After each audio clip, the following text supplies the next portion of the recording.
미국 캔자스주의 작은 마을에 채프먼 부부가 살고 있었습니다. 한 번은 그의 아들 웰버가 자신에게 용돈을 준 탐델 씨에게 다음과 같은 편지를 썼습니다. 저희 마을에는 한센병 환자가 많아요. 저는 아저씨가 준 $3로 어린 돼지를 사서 키우려고 합니다. 이 돼지를 팔아 한센병 환자 가족들을 도우려고 합니다. 소녀는 열심히 돼지를 키웠습니다. 마을의 꼬마들도 관심을 갖고 함께 돼지를 키웠다는 것이죠.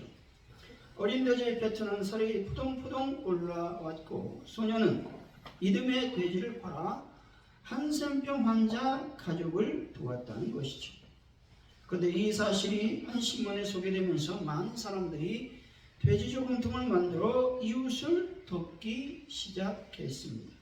이것이 최초의 돼지 저금통이 되었다는 것이죠. 그때부터 소년들은 군것질할 것을 아껴서 저금통에 용돈을 넣었습니다. 그리고 이 돈을 한센 환자의 구제에 사용했다라는 것입니다. 한 소년의 작은 사랑이 최초로 사랑의 돼지 저금통을 만든 것입니다. 사랑한다는 것은 뭐냐? 나 자신을 버리는 것이죠. 그리고 사랑한다는 것은 그 사람을 생각한다라는 의미가 있습니다.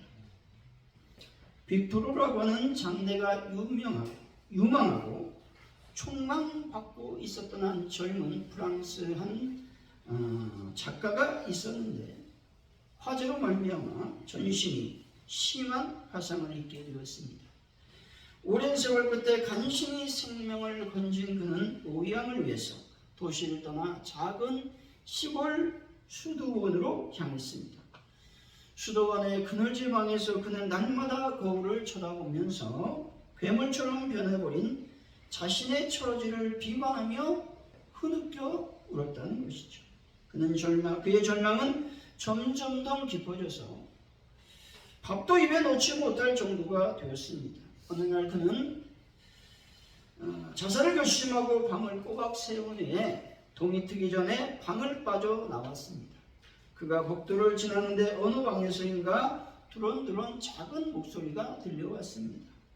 호기심에 방문 틈으로 안을 들여다보았더니 그 방에 거처하는 한 수도사가 벽을 바라보면서 무릎을 꿇은 채 뭔가를 중얼중얼 열심히 기도하고 있었다는 것이죠. 참 열심히도 기도하는구나. 누구를 위해서 기도하나 이런 생각을 하며 돌아서는데 그때 그의 이름이 들려왔습니다. 주님, 빅토르를 불쌍히 여겨주십시오. 그에게 삶의 용기를 주시기를 원합니다. 라는 기도였습니다. 깜짝 놀란 그는 돌아서서 다시 방문통으로 안을 자세히 들여다보았습니다. 한 수도사가 기도를 하고 있었는데 그 수도사가 바라보고 있는 벽면에는 작은 종이들이 붙어 있었습니다. 그 종이에는 빅토르를 비롯한 몇 사람이 이름이 적혀 있었다는 것이죠. 그 수도사는 새벽마다 그의 이름을 불러가며 중보하고 있었던 것이죠. 빅토르는 방문 앞을 떠나지 못하고 얼음처럼 굳어져 버렸습니다. 가슴에서 뜨거운 삶의 열정이 샘솟아오르는 것을 느꼈다는 것이죠. 그는 자신의 방으로 들어가 기도를 올렸습니다. 그리고 그날은 빅토르에게 인생을 새롭게 출발하는 계기가 되었던 것이죠. 우리가 누군가를 사랑할 수 있는 최고의 방법은 그를 위해 기도하는 것이죠. 우리가 기도할 때 첫째, 하나님의 실제로 그들을 도우시고 그들의 영혼을 구원해 주신다는 사실입니다. 둘째, 우리가 기도할 때 우리가 기도하는 것을 그들이 알게 된다면 그들의 낭망하고 좌절된 인생에 큰 용기와 힘을 얻게 된다는 것입니다. 사랑이 기도가 되고 기도가 사랑이 되어 누군가에게 다가갈 때 거기에는 감동과 기쁨이 넘치게 되는 것입니다. 기도만큼 그 사람을 사랑하는 것은 없다라는 것이죠. 고두원 씨의 아침 편지에 이런 글이 있습니다. 미움에 미움을 더하면 최악입니다. 미움에 사랑을 더하면 최상입니다. 사랑에 사랑을 더하면 최상을 넘어 위대해집니다. 개인도 사회도 나라도 위대한 아름다움을 창조할 수 있습니다. 여러분, 사랑에 사랑을 더하는 분들이 되시기 바랍니다. 사랑하는 성도 여러분, 위대한 아름다움을 위해서 기도함으로써 그 그리스도의 사랑을 대지조금 통해 저축하여 서로 사랑을 나누는 귀한 분들이 되시기를 예수 이름으로 간절히 축원드립니다. 오늘 본문은 형제사랑과 하나님의 사랑에 대해서 말씀하고 있는 본문입니다. 세상을 이기는 성도의 믿음, 참 믿음의 대상이신 예수님에 대한 증거들을 말하고 있죠. 다시 말해서 하나님께로 난 성도들은 세상을 이기는 자들이며 세상을 이기는 힘은 성도들이 가진 예수 그리스도에 대한 믿음임을 천명하고 있다는 것이죠. 오늘 말씀을 통해서 돼지 조금통이라고 하는 제목으로 하나님의 사랑은 과연 무엇이며 예수 그리스도에 대한 어떤 그 사랑을 통해서 우리는 어떤 삶을 살 수 있는지에 대해서 하나님의 은혜를 나누도록 하겠습니다. 하나님의 사랑은 과연 무엇일까요? 첫째로 하나님의 사랑은 하나님의 말씀을 지킴으로 완성이 된다는 사실입니다. 2절이죠. 한번 읽어보죠. 시작. 우리가 하나님을 사랑하고 그의 계명을 지킬 때에 이로써 우리가 하나님의 자녀를 사랑하는 줄 아느니라. 아멘. 이 본문에서 말하는 하나님의 사랑은 감정, 즉 막연한 감정적 상태가 아니라 그분이 말씀하신 것을 듣고 행하는 것을 의미하고 있다는 것이죠. 하나님을 사랑한다는 것은 하나님의 뜻에 따라 사는 것임을 말하고 있는 것입니다. 다시 말해 하나님이 그분 자신과 이웃에 대해 성도로서 행해야 될 바를 명확하게 규정하는 계명들을 지키는 것이다 라고 말씀하고 있는 것입니다. 요한복음 10장 10절입니다. 내가 아버지의 계명을 지켜 그의 사랑 안에 거한 것이 너희도 내 계명을 지키면 내 사랑 안에 거하리라 말씀합니다. 이 말씀은 하나님을 말로만 사랑한다고 할 수 없으며 하나님을 사랑하기 위해서는 그만큼 땀 흘리는 수고와 실천이 있어야 된다 라고 말하는 것이죠. 그리고 우리는 계명을 지킴으로써 의로움을 얻는 율법주의가 아닌 하나님에 대한 사랑을 표현하고 있다는 것이죠. 이런 표현을 함으로써 계명의 준행이 무엇보다도 중요하다고 말씀하고 있는 것입니다. 여러분이 잘 알고 있는 대천덕 신부의 이야기입니다. 이분이 이렇게 말했습니다. 인간이 많은 것을 발명했지만 땅을 창조할 수는 없습니다. 오직 하나님만이 땅을 창조하셨으며 더 이상 땅은 생기지 않습니다. 그분만이 땅의 주인이기 때문에 오직 분배와 사용 방법의 권리를 갖고 계십니다 라고 말했다는 것이죠. 대천덕 신부님은 2002년 별세하셨습니다. 하지만 돌아가신 지 많은 세월이 흘렀지만 아직도 신부가 이 대신부님이 만든 영성 공동체 예수원과 함께 신부님을 떠올리는 사람들이 많다는 것이죠. 이것은 그분이 자기가 한 말대로 실천하는 사람이었기 때문에 그렇습니다. 원래 이분이 중국 선교사로 파송이 되었었는데 우연한 기회에 한국을 방문하게 됩니다. 그때 이 대천덕 신부님은 성공의 신학대학의 전신인 성미가엘 신학원을 설립하게 됩니다. 이후에 영적인 공동체 활동에 관심을 갖게 되었고 강원도 태백시에 예수원이라는 공동체를 만들어 코이노니아를 추구하며 살았다는 것이죠. 필요한 것은 하나님이 100% 공급하신다라고 하는 믿음을 가지고 그분은 선교회에 대한 후원을 받지 않았습니다. 이분의 코이노니아 신학의 영향을 받아서 이후부터는 믿는 사람들의 성향이 바뀌게 되었다는 것이죠. 믿음이 개인의 차원에서 끝나는 것이 아니라 서로 나누며 또 한 지체로서 인정하고 행동하는 차원으로서 성장하게 되었다라는 것이죠. 70이 넘은 나이에도 자신이 세운 원칙대로 기도와 일을 번갈아 가면서 했고 하루에 3번은 하나님 앞에 예배를 드렸다는 것이죠. 그는 말뿐만 아니라 행동으로도 본을 보이던 하나님 나라의 개척자이셨다라는 것입니다. 이런 말이 있습니다. 사상과 말이 일치하고 말과 행동이 일치하는 사람이야말로 존경받을 만한 사람이다 라는 말이 있는데, 이 말은 나다니엘 후손의 큰 바위 얼굴에 나오는 말입니다. 말씀이 내 삶이 되고 삶이 말씀이 되어야 한다라는 것입니다. 말씀이 내 삶이 되면 그 말씀이 사랑이 되어 외롭고 쓸쓸한 사람들을 살릴 수 있다라는 것입니다. 여러분, 하나님의 말씀으로 살아서 주님의 사랑으로 주님을 전하는 분들이 다 되시기를 바랍니다. 마태복음 7장 24절입니다. 그러므로 누구든지 나의 이 말을 듣고 행하는 자는 그 집을 반석 위에 지은 지혜로운 사람 같으리니 말씀합니다. 30년간 열심히 복음을 전하던 어떤 분이 큰 병에 걸려서 전도할 수가 없게 되었습니다. 그분은 이 사실이 너무 억울해서 이렇게 기도합니다. 하나님께서 살아 계신다면 어떻게 나에게 이럴 수 있습니까? 라고 항의하면서 절망에 실망의 나날을 보냈다는 것이죠. 그는 지금까지 하나님을 일을 하면서 일을 한다고 했지만 사실은 자신의 일과 업적이 더 중요하다고 여겼던 사람이라고 하는 것입니다. 반면에 오랜 준비 끝에 선교사로 파송이 되었습니다. 근데 이분이 선교지에 도착하자마자 병에 걸려 삶을 살게 되었습니다. 그러나 이분이 일보다 하나님이 더 중요했기 때문에 낙심하지 않았습니다. 그는 하나님께서 다른 좋은 길로 인도해 주실 것을 믿고 하나님께 감사했습니다. 그러자 길이 열렸습니다. 하나님께서는 그에게 문서 선교를 할 수 있는 길을 열어주셨다라는 것입니다. 인생을 살다 보면 어려운 일을 만나게 됩니다. 그럴 때 우리는 어떻게 해야만 되겠습니까?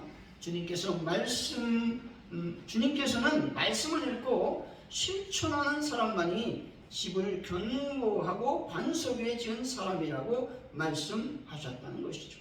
말씀을 실천하는 것이야말로 주님을 사랑하는 기준이 된다는 것이죠. 말씀을 실천하는 자에게 주님보다 더 귀한 것은 없다고 하는 고백을 할 수 있게 될 것입니다. 인간은 이 세상에 살면서 학교에서 종교 과목을 공부하며 지혜와 지식을 터득하게 됩니다. 그러나 세상 지식이 인간을 복되게 하는 것은 아닌 것이죠. 인간을 복되게 하는 것은 하나님의 말씀이고 하나님의 말씀의 실천은 하나님을 사랑하는 자만이 할 수 있는 특권이 되는 것입니다. 사랑하는 성도 여러분, 하나님의 말씀을 실천함으로 하나님의 사랑을 입증하는 귀한 분들이 되시기를 예수 이름으로 간절히 축원드립니다. 둘째로 하나님의 사랑은 과연 무엇이겠습니까? 하나님을 사랑한다라는 말은 말씀을 십자가로 생각하지 않는다라는 말입니다. 즉 말씀을 자신의 짐으로 생각하지 않는다라는 말이죠. 3절 2절 한번 읽어봅니다. 시작. 하나님을 사랑하는 것은 이것이니 우리가 그의 계명들을 지키는 것이다. 그의 계명들은 무거운 것이 아니라. 아멘.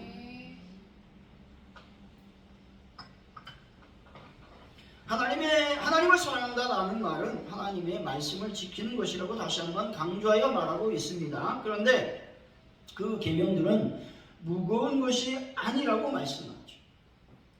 주님의 계명은 결코 무거운 것이 아님을 여러분들은 믿으시기 바랍니다. 마태복음 11장 30절입니다. 이는 내 멍에는 쉽고 내 짐은 가벼움이라 하시니라 말씀합니다.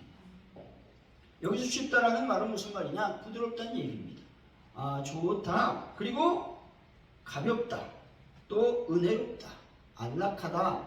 라는 다양한 뜻을 지니고 있다라는 것입니다. 어거스틴이 변화해서 이렇게 말했습니다.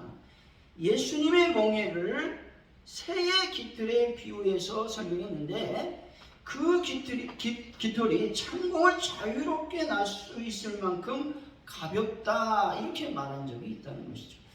하나님의 말씀을 지키는 것이 어떻게 하다? 새 깃털처럼 가볍다. 이렇게 말한다는 것이죠.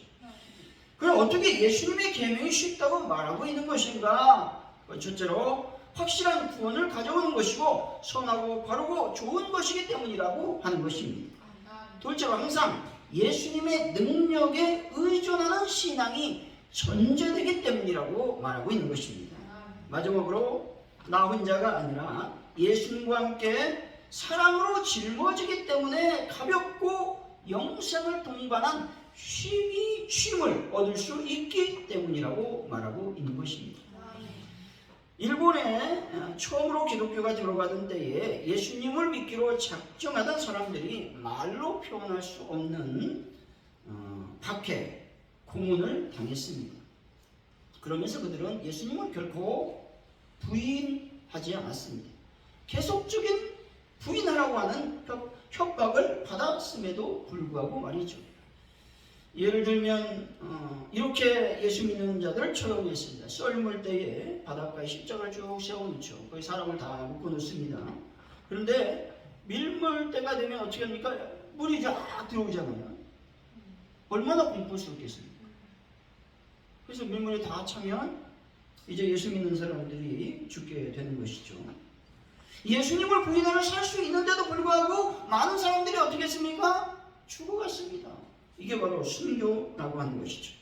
이 사람들에게 복음을 전해주었던 포르투갈 선교사님이 너무나 답답했어. 하나님께 이렇게 기도합니다. 하나님, 능력을 주시옵소서. 저들을 구원하여 주옵소서.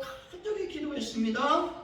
그러나 하나님은 아무런 말씀도 하지 않았습니다. 그 선교사는 피땀과 눈물을 흘리면서 더 안타깝게 이렇게 기도하는 겁니다. 하나님, 당신은 왜 침묵하고 계십니까? 라고 부르짖었습니다. 그러자 그의 또렷한 하나님의 음성이 들려왔습니다. 나는 침묵하는 것이 아니라 고통을 함께 나누고 있을 뿐이다. 라는 것이었습니다. 여러분, 이것이 주님의 말씀입니다. 예수님을 위하여 당한 고난에 하나님은 반드시 함께 하심을 믿으시기 바랍니다. 예수님과 함께 멍에를 메고 나아갈 때 그 멍에는 어떤 고난이 올지라도 쉽고 가벼우며 기쁜 멍에가 되는 것입니다. 하나님과 함께 매는 멍에는 쉽고 가벼운 것이 된다라는 말입니다. 우리가 받는 고통은 심리학자들의 분석을 이렇게 살펴보면 원인이 두 가지라고 하는 것이죠. 하나는 욕심이요, 하나는 증오라는 것입니다. 이 증오가 발생하면요, 위장병이 생기요, 두통이 생기고 관절염이 생깁니다. 그리고 심지어는 암이 발생할 수도 있습니다. 근데 증오가 사랑으로 바뀌어지면 가벼워지는 거예요. 삶이 가벼워지고 기쁨이 되는 것입니다. 증오하고 교만하면 짐은 점점 더 무거워지는 것이죠. 그러나 사랑으로 하는 일은 힘이 들지 않습니다. 내 짐이 가볍고 무겁게 되는 것이죠. 이 말은 무슨 말이냐? 내 짐이 가볍고 무거운 것을 어떻게 가늠할 수 있느냐 하는 것입니다. 그것은 바로 사랑이 있느냐, 사랑이 없느냐, 사랑이 식었느냐, 사랑이 뜨거우냐에 달려 있다라는 것입니다. 사랑을 느끼며 하는 일은 피곤하지 않습니다.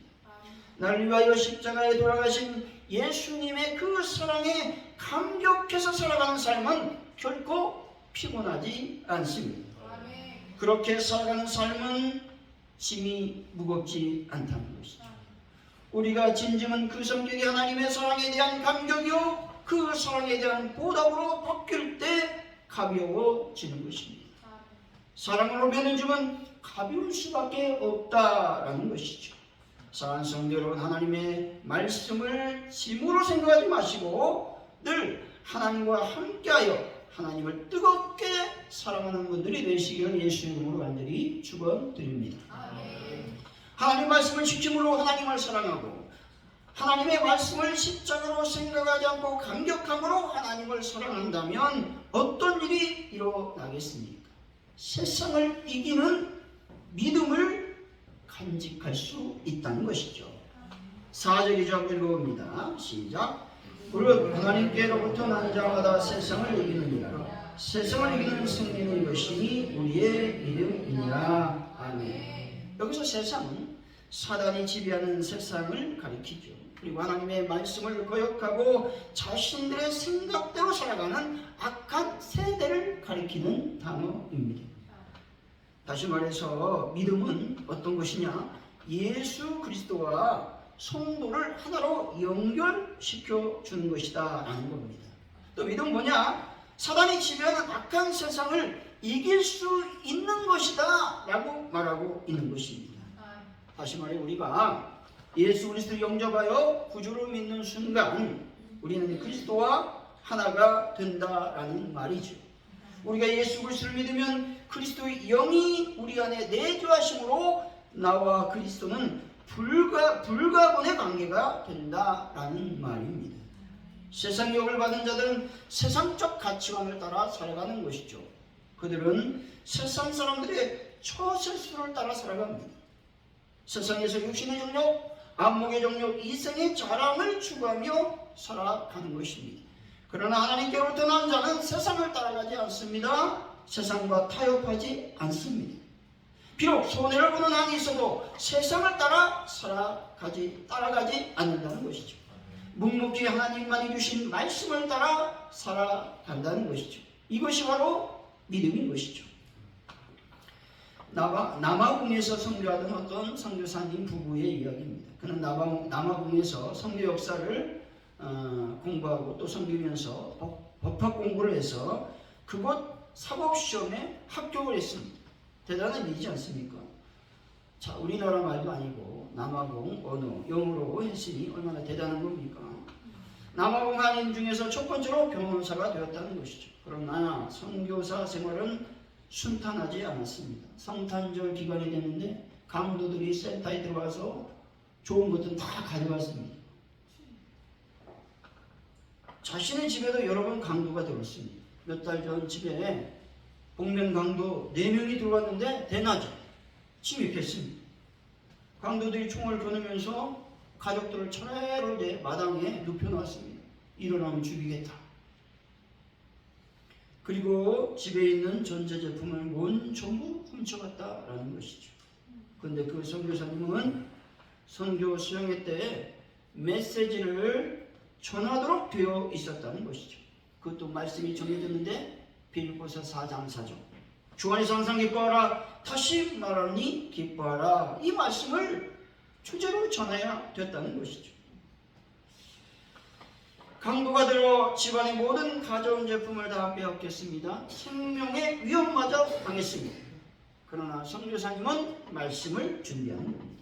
세상에서 환난을 당하고 고난을 당했음에도 불구하고 기뻐하라는 말씀을 전하기 위해서 준비하고 있는 것입니다. 여러분, 어떻게 이것이 가능한 일이겠습니까? 이런 행동이 무엇 때문에 가능한 일이겠습니까? 그것은 바로 하나님을 사랑했기 때문입니다. 하나님의 말씀을 십자가로 생각하지 않았기 때문에 할 수 있었습니다. 하나님의 말씀 우리에게 짐이 아니라 우리를 향한 사랑인 것을 믿으시기 바랍니다. 5절이죠. 이겁니다. 시작. 예수께서 하나님의 아들이심을 믿는 자가 누구냐? 세상을 이기는 자가 누구냐? 아멘. 세상을 이길 수 있는 믿음은 예수님을 하나님의 아들로 믿는 자만이 가능한 일인 것이죠. 우리가 예수님을 하나님의 아들로 믿을 때 성령의 충만도 받을 수 있는 것입니다.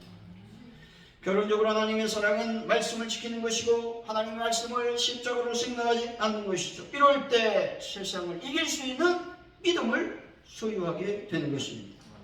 사랑하는 성도 여러분, 여러분의 돼지저금통의 육신의 정욕, 안목의 정욕, 이생의 자랑만을 저축하지 마시고 하나님의 사랑을 저축함으로써 세상을 이기는 믿음으로 하나님의 사랑을 만민들에게 나눠주는 귀한 분들이 되시기를 예수 이름으로 간절히 축원드립니다. 기도합니다. 할렐루야. 하나님 감사합니다. 우리가 하나님의 사랑을 말씀을 지킴으로 증명하기를 원합니다. 또 하나님의 말씀을 짐으로 생각하지 않고 하나님의 영광을 위한 보람된 일로 생각하게 하여 주옵소서. 그래서 하나님 세상을 이길 수 있는 믿음으로 담대히 세상을 이기며 하나님의 사랑을 만민들에게 전하는 저희들의 삶이 되게 하여 주옵소서. 감사합니다. 예수님의 이름으로 기도하옵나이다. 아멘.